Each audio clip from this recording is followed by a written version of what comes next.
Broadscast with Kim Goldman and Sweet Little Jackie. Why did you get the sweet? Have you seen me? Welcome back.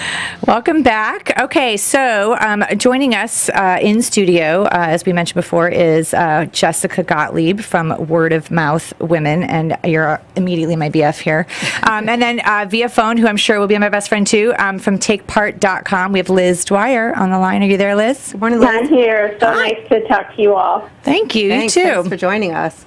So you've been very vocal, as has Jessica, about what's going on in Baltimore. And I mean, as of this morning, those 6 officers are being charged. Yes, I think it's a welcome step towards justice being served, which I think is what people who have been protesting on the ground have been asking for and wanting. And so I think that's probably a real relief to people who are living in that community, as well as the folks nationally who have been watching the situation. Yeah, well, we also know, though, that just because you're charged does not mean that it will end with the result that everybody wants. But I do agree with you that it is a step in the right direction. What do you think? What do you think forced that? Do you think the pressure of the rioters or the national headlines about it? What do you think forced the police department and the district attorney's office to move so quickly? I think actually it was probably the evidence in the case. One, the knife that Freddie Gray was holding was, which was initially what he was arrested for, was shown to not be, a switchblade. It was shown to be within the legal length. And I think the growing amount of evidence and questions around the case in terms of what happened to him, if you look at it from like a legal standpoint, that there was cause for arrest.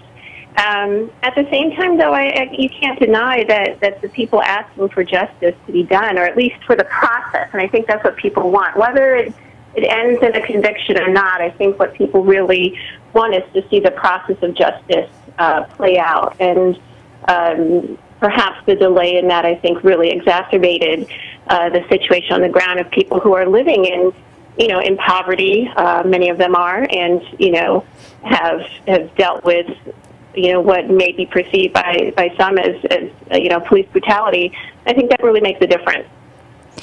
Yeah, I just wonder. It worries me that we support the type of reaction. I don't know if it supports the right word, but the rioting that ensued, and people calling the kids, whoever it was, thugs, and people getting mad that we're calling them thugs. And I mean, I'm not a fan of rioting. I don't understand how we want to burn our cities and attack each other and loot. And then in the eyes of justice, that to me flies in the face of what seems reasonable.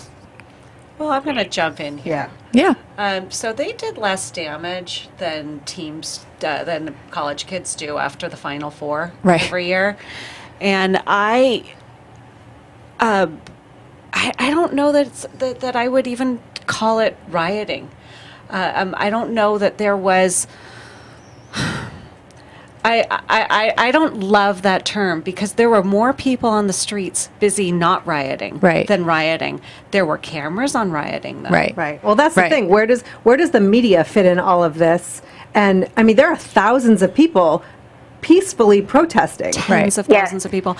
And there was some really interesting footage of one of the community organizers talking to Geraldo, and saying, what, you need to get out of here with that camera, in front of the burning stuff. Where are you, when we need help with the streets and the bridges and the schools, and they're not in Baltimore to cover what caused all of this. Right. Well, we're not usually in cities where things are peaceful. I mean, we are. Well, we're they out haven't there. been peaceful. They didn't get there. attention being peaceful. Right. But there was also a row of, I shared this with you, Jackie, the picture of all of the civilians that were standing in front of the police officers, and I was like, had tears in my eyes, or the little boy that was trying to give water to the police. Like, I really loved that.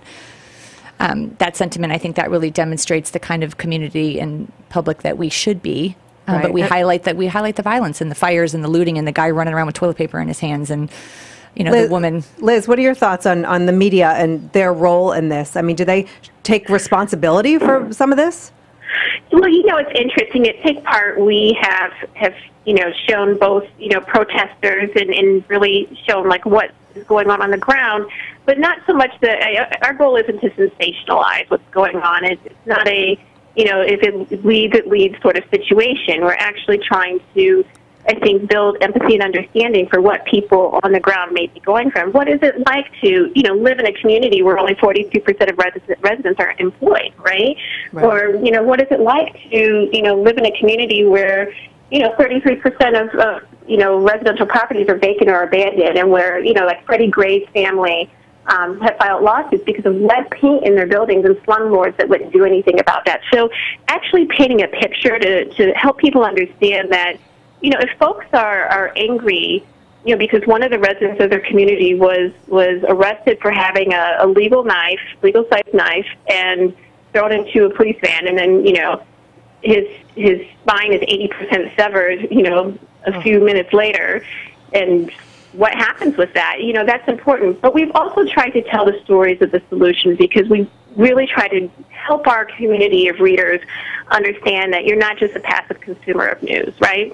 So telling the stories of, for example, a teacher, Kat Locke, in Baltimore, who did a project which was spurred by one of her students, where he was disturbed by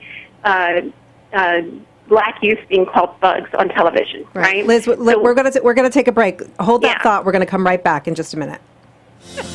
Welcome back to Broadcast with Kim Goldman and Jackie McDougall. As he said, the most riveting hour of radio. Or at least 35 minutes so far. Yeah. So joining us today from Word of Mouth Women, Jessica Gottlieb is here in the studio, and we still have from TakePart.com, Liz Dwyer on the phone. So let's talk about that mom a little bit. I mean, everyone has seen the video at this point.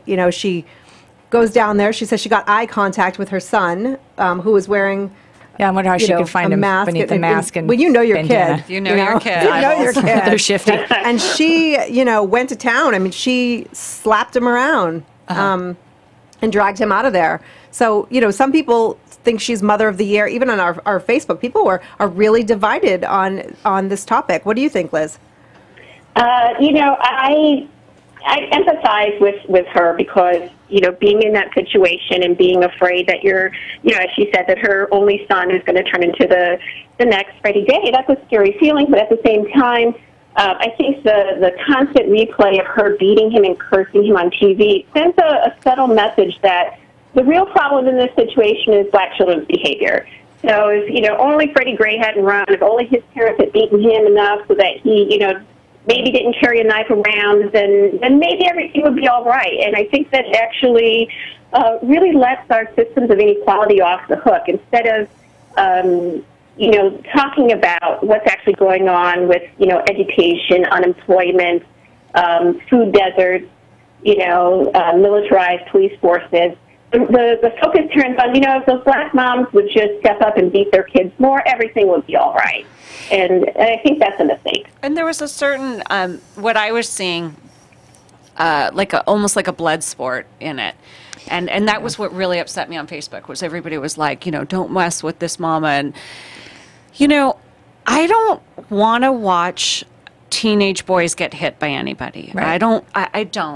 I don't want to watch a mother's worst moment. I don't want to watch that kid's worst moment. Right. I don't find that entertaining. I don't think that that's great parenting.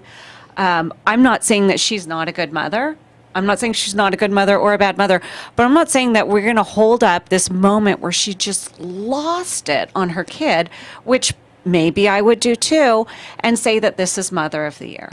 Yeah, I think I in my other life, I am a counselor for teenagers, and I'm a mandated reporter. And so I have this moment of like, oh, get your kid out of there. And I'm like, oh my God, why are you beating the crap out of him? And then we're celebrating it and saying we should have more parents like this. And I'm thinking, I was really struggling because she didn't just slap him once. She like went to town. He was wincing. I mean, and I'm thinking, why was he there to begin with? I was having a hard time with that. Like, what's going on? Because he's a teenage boy, though, and teenage boys make choices. But he was in a hoodie, covered up, all black. You know that's intentional. That's not just like walking by and hey, what's this? This is like I joined.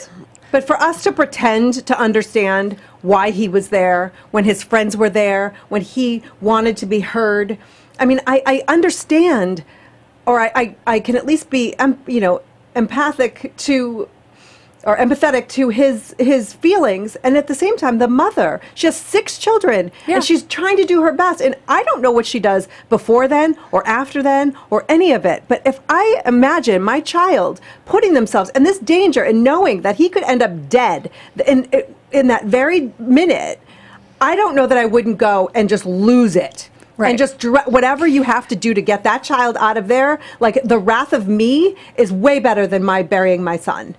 You can understand that, and I think there's a long history in America of, if as a black person you step out of line, you're going to put yourself in danger. From Emmett Till down to Trayvon Martin, who actually wasn't doing anything wrong. He's just walking home with a, pack of Skittles and a can of iced tea. And I think this is where it gets really tricky because, there are black parents who are increasingly having to have the talk, where you have to have, list out for your child the survival tips, or when you are, going about your daily life where you're having an encounter with law enforcement, right? Don't put your hands in your pockets, all of those sort of things.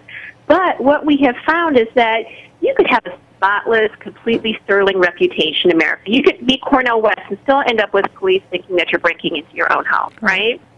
And so, again, the media replaying this instance, making her a hero, I found myself asking a question about, what about all the other moms who are out there who are, taking their kids to the peaceful protests, who've been speaking against, food injustice, who've been, against violence and looting, who've been organizing to ensure that there are equitable schools in that community. Make them Mother of the Year. Absolutely. It's such a great point. I mean, there's so many people out there, and I don't think that, Toya Graham put herself up there on that pedestal as Mother of the Year. She had no idea. I think she was looking out for her kid, and that's what Jessica's point is, too. So. Absolutely. Thank you so much, Liz Dwyer from TakePart.com, and also you can follow Liz at Los Angelista on Twitter. Thank you so much for joining us.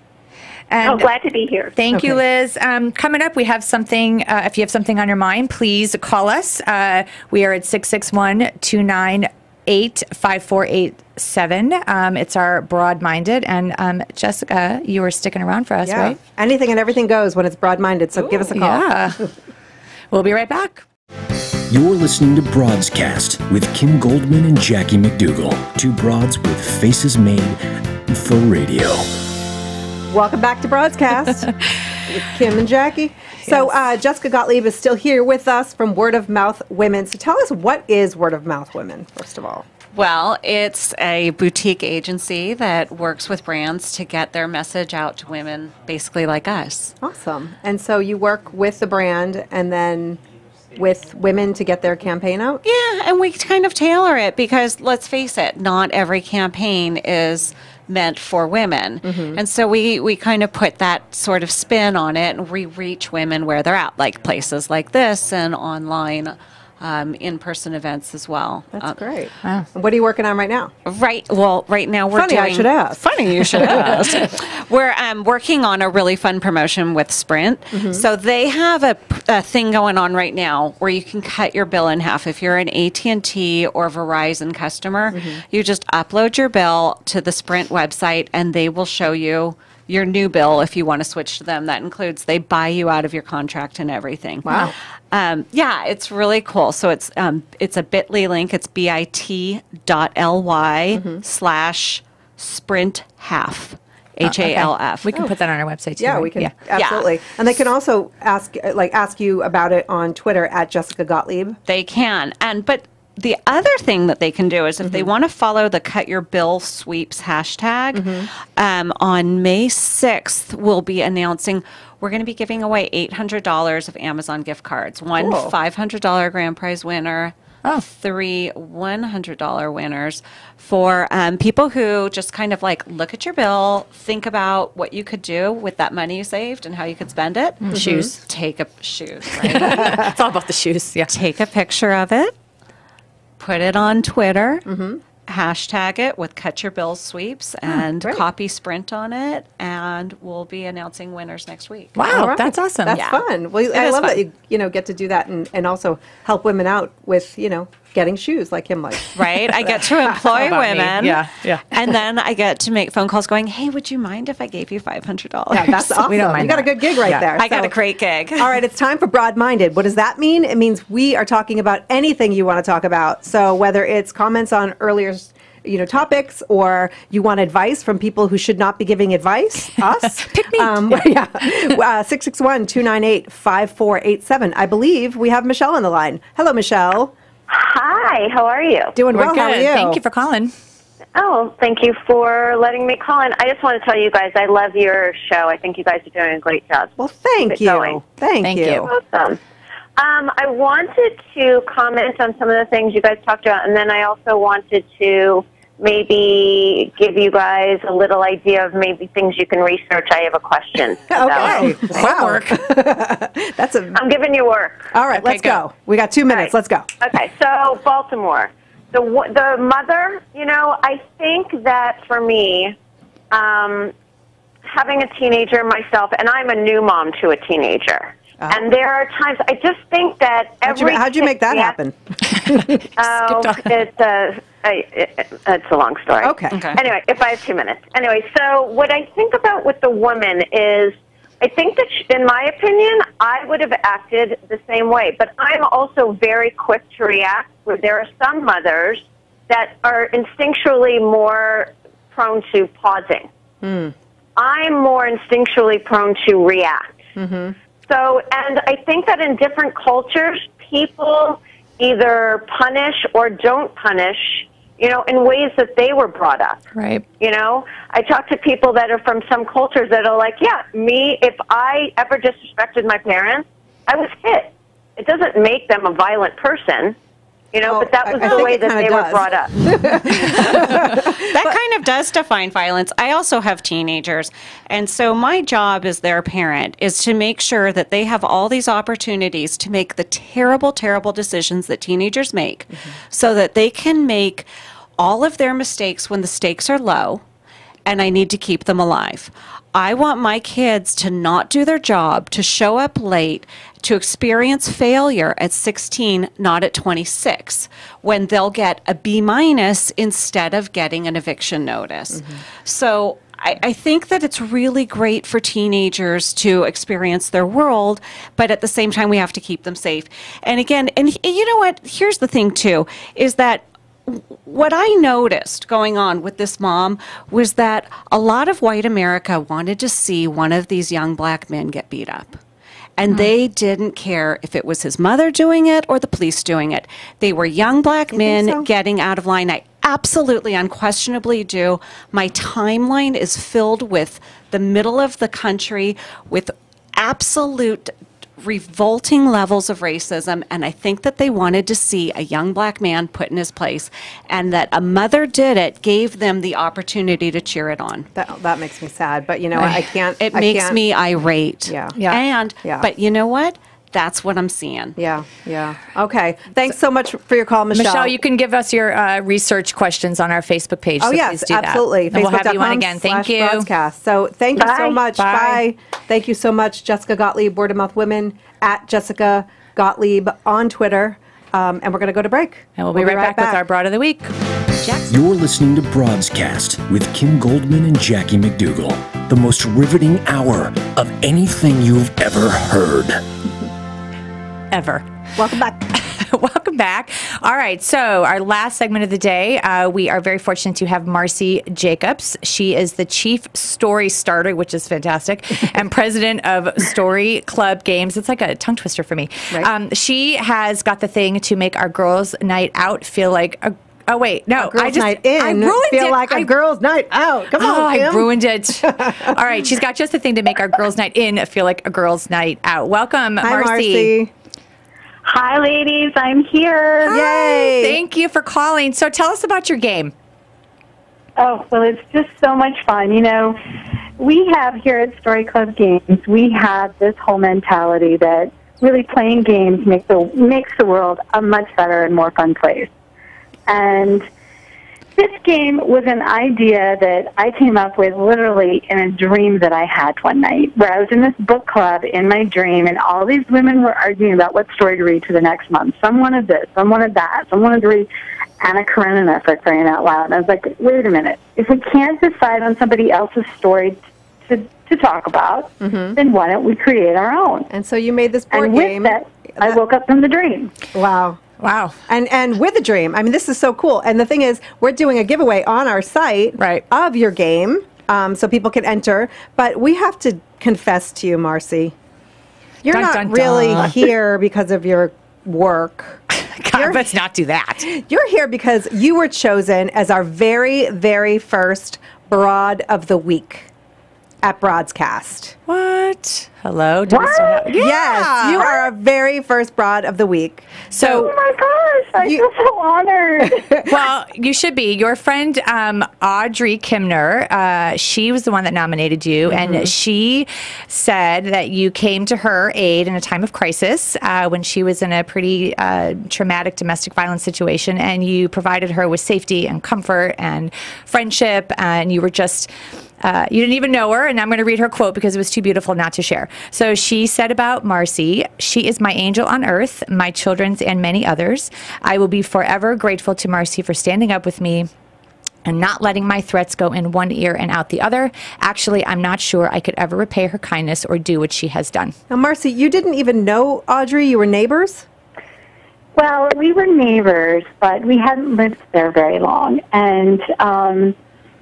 you know, they kind of kept to themselves. It was this place where we lived here in Charleston. It was, people just didn't really go outside a whole lot. It was one of these kind of, I hate to say it, but hoi polloi neighborhoods where you just kept to yourself and you played golf or went to the country club, which is why we don't live there anymore. My husband and I didn't really fit in there very well. And, you know, I knew them. I think my husband had played golf with her ex, and you know, one night we were heading up the stairs to go to sleep, and we saw police sirens and cars and lights in front of her house, and we thought maybe they were being robbed or something. Right. And come to find out, it was a domestic violence situation, and Audrey called me at midnight, and we talked for like 2 hours, and that's how I really got to know her, and we really become nice friends in the last few years. I mean, you know, but you've been there for her in a way that is just unbelievable. I mean, going to court with her, navigating that whole world is a challenge in itself, but never leaving her side. Yeah, and I have to tell you that, you know, we often turn a blind eye when we see other people in harm's way, and I love the fact that you just didn't even bat an eye and you stepped in, and it sounds like a really beautiful friendship has blossomed. But I just, you know, we're very much a bystander community, and so I think it's pretty fantastic that you chose to do that you chose to step in and serve your community and your friendship. So kudos to you. Well, you know, I appreciate that, but you know what? It's the difference between right and wrong, and it's the right thing to do. And you know, my friend Audrey, she didn't do anything wrong. She just did not want to be married anymore to this man. Didn't love him anymore, and had these beautiful children that, you know, it was just the right thing to do. And the situation has gotten better than gotten worse. So, like, for every 2 steps she takes forward, she takes 3 steps backward, and it's still not over. And it's really sad. Well, it is, but we are so grateful to you, and so we celebrate you. And one of our sponsors, Gerard Cosmetics, loved your story, and she wanted to be part of it also. So we are sending you a gift. I'll get your address offline, and then we'd love for you to take a picture and post it, and then we will link to your website, and we're going to put our giveaway up. And so I hope you continue to do great things in your community, and thank you so much for all you do. Thank you. Thank you. Gosh, congratulations. Thank you for having me on. Our very first Broad of the Week. Thank you so much. So thank you very much, ladies. You're welcome. To nominate a Broad of the Week, visit broadscast.com. And that's it for our show today. Thanks so much to Jessica Gottlieb, Liz Dwyer, Marcy, Mike Rossi. It's been great. We'll see you next time.